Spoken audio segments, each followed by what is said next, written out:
Okay, Jess, I don't know how to make this private, but would you like to pop over here?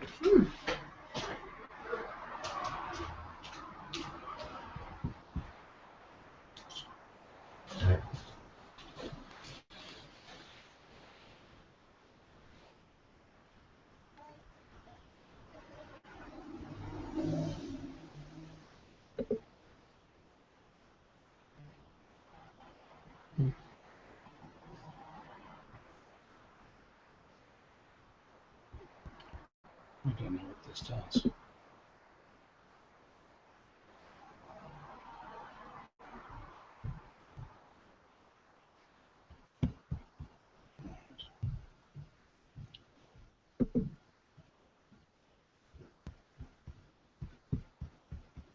Well, somehow yesterday I was able to make this private between Josh and I, but we can basically, as I understand it, you can say some words of wisdom about Plato if you like. Ah, I see. Yeah. I know that there's a way to. I've forgotten just now. So what were we talking about? What we were talking about. So that was sort of there, or even that was there. Yeah. We were discussing the value of the technology and how technology, even though it is just a tool, we now have digital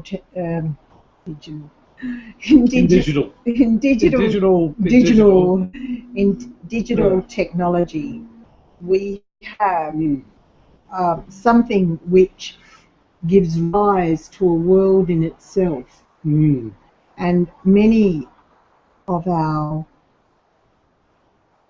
many are being lost in the world, so to speak. If you talk about it as lost, there are all the stats on how much time people are spending online, and the absolute fixation, because what the virtual world gives you is a sense of control, and that the real world just won't give you.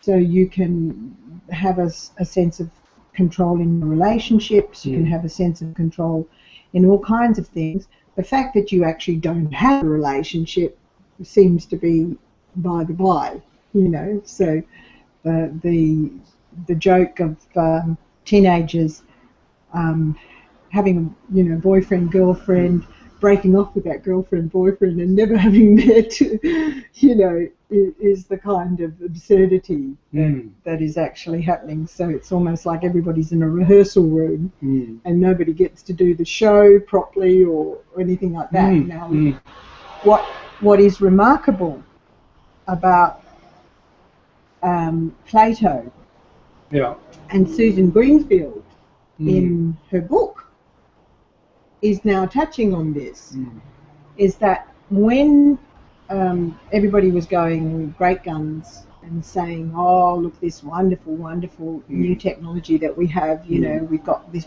wonderful alphabet that means that we can record our thoughts and we can do all these amazing things that we could never do. And Plato, being the great arguer that he was, he said, well, hang on a moment. You've got to see what you're going to lose as much as what you're going to gain. And what you're going to lose is a reliance on memory and a culture of memory, because you won't have to remember as much as you did before. You can, in fact, trust on something that is written down. And then he said, well, let's hope to goodness that what they write down is the truth. Right. Because if they write down lies, who's going to be around to say if it's the truth or if it's a lie?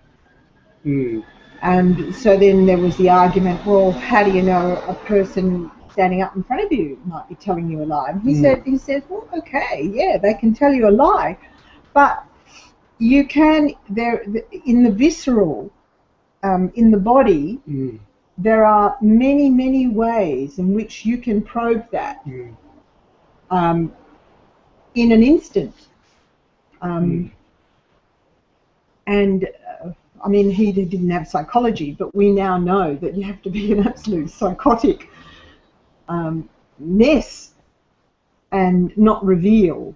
I mean, you think of what they have to go through with spies and things like that to make them portray something that they are not. And so in the 2,500 years, we've learned a hell of a lot about the conjunction between the creation of language, the creation of memory, the role of technology in it. And Greenfield is arguing that. Well, I'll just leave it at that point. Yeah, So that's what we've done. That's very good. So then what I'd like now is if you get your iPad and pull up on the iPad structured or valuable conversations, the layout that we've got on Lucid Chart. Yeah.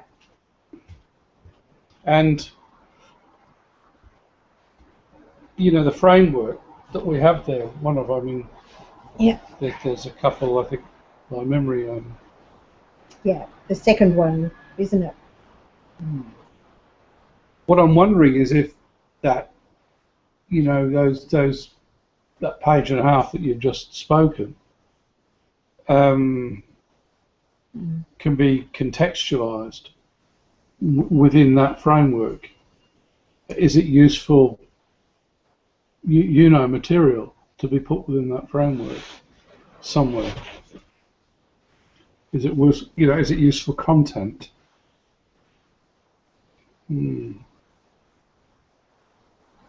Okay. Can you talk a bit more to that?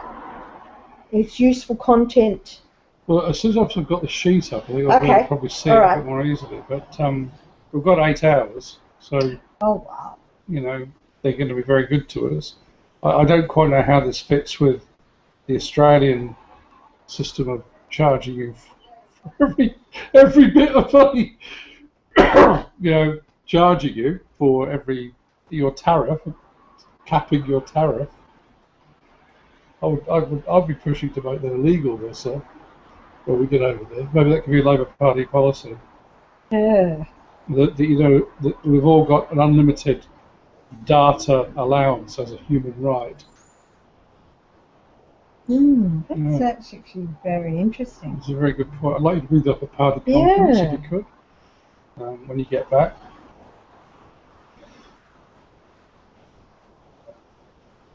Well, I think this is what these new technologies are going to call up. That's not it. There's a second tab, isn't there? Yeah. We've done more work on. Okay. So let's just pull that up. If I just have a quick look at it, I can probably just have a sense of what's going on. So the 3 areas that you're talking about is introduction. Oh. Just pull with your finger. Oh. Your business is to listen. You as an actor, listening implied, conclusion. All right. So what we're talking about in terms of structured conversations, which is essentially the technique that we have to think about, actually registering that as well.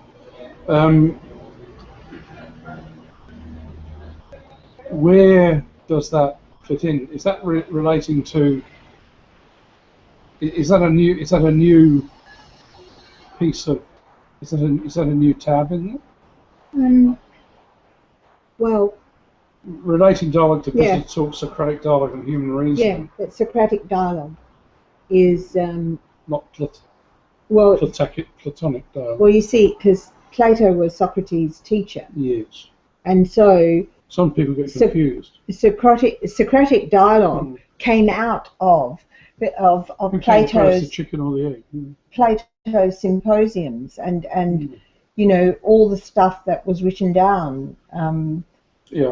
On those magnificent kind of. So what's the one line that you would say? What's the sort of summary of what you've said? Just repeat that for me again.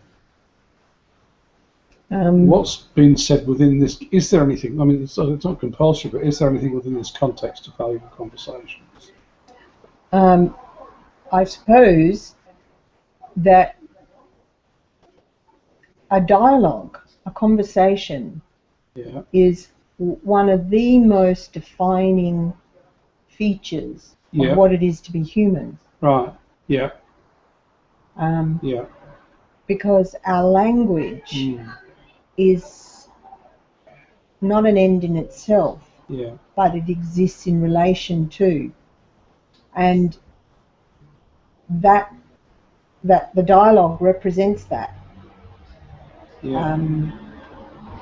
It doesn't get more profound than that. So maybe your business is to listen. Part 1 is much more about your the value, if you like. The value is in dialogue. The value is in dialogue. Your business is to listen.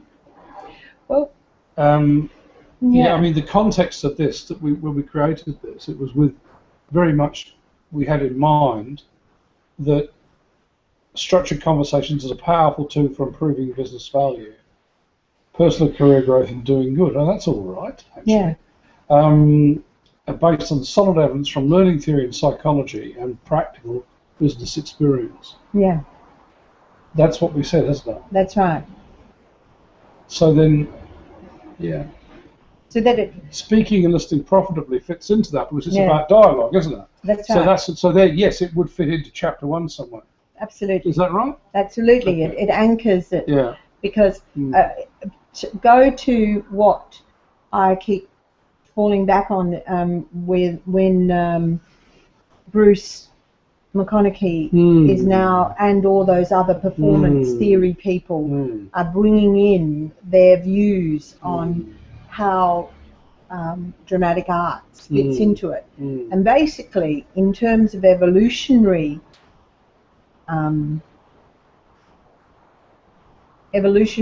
potential, as soon as we began, the argument that McConaughey makes is that the essential difference between hominoids and so-called Neanderthals was their communication. That you can, in fact, overcome pretty much any limitation through a communicative act. Because what you do is you open up the potential for compensation of limitations always, and it gets renewed all the time. So if you don't know something, it's not going to cost you your life, because there'll be 10 other human beings who do know something. And so we've gone on, and that's why. Because that was a big, because historically, wasn't it? That was the you know, the question arises, doesn't it? About, I remember this very well from a documentary that we saw, that at a certain moment in human history, Homo sapiens began to grow and just to take over the world, and Neanderthals. Yeah. Okay, and they were able, weren't they, to find that it's because the Neanderthals have stayed in their own little place, isn't it? Whereas the human beings kept going out and kept going out, and kept discovering and kept exploring. Yes. So that had to all that going further and going further built up their capacity to communicate and problem solve. I think that's the theory. We could definitely get that references from that lovely you know, doctor that's on Coast. You know, remember that series that she did? There's a real great reference that we can link into this to that at this point. You know what I mean? We could put that in as a link on. As an auto link. That's absolutely Dr. Sarah something. Yeah, that's right. She was fantastic. She was. What she did about the human foot was just fabulous, and the bones of the human foot. It was just phenomenal. But most of all, you're right. Yeah, I don't remember the human foot thing. I do remember her going to China and confronting the people in China who sort of were pushing the idea of Chinese exceptionalism, you know, and that this had to be a, you know, it came from China. The skull came from China. In fact, it came from Africa. You know, they were able to prove it, which was sort of, I think, a remarkable moment in human history. That could have stopped a war and saved millions and millions of lives, if not civilization. Who knows? It's not too much to say. No, you know, it because isn't. we're always fighting this ignorance, aren't we? you know. So then, if we think about this in terms of this,